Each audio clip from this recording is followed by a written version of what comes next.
ایک مرتبہ خلیفہ سلیمان بن عبد الملک کے پاس ایک پتھر لایا گیا جس کے اوپر ایک تحریر لکھی ہوئی تھی۔ اس نے ایسے شخص کو بلانے کا کہا جو اس کو پڑھ سکے۔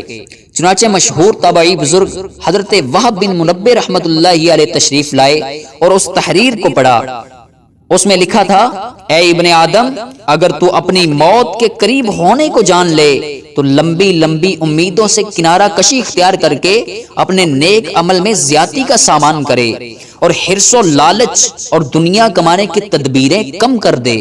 یاد رکھ، اگر تیرے قدم پھسل گئے تو روز قیامت تجھے ندامت کا سامنا ہوگا۔ تیرے اہل و عیال تجھ سے بیزار ہو جائیں گے اور تجھے تکلیف میں مبتلا چھوڑ دیں گے۔ تیرے ماں باپ اور عزیز و احباب بھی تجھ سے جدا ہو جائیں گے۔ تیری اولاد اور قریبی رشتہ دار تیرا ساتھ نہ دیں گے۔ پھر تو لوٹ کر دنیا میں آ سکے گا، نہ ہی نیکیوں میں اضافہ کر سکے گا۔ پس اس حسرت و ندامت کی ساعت سے پہلے آخرت کے لیے عمل کر لے۔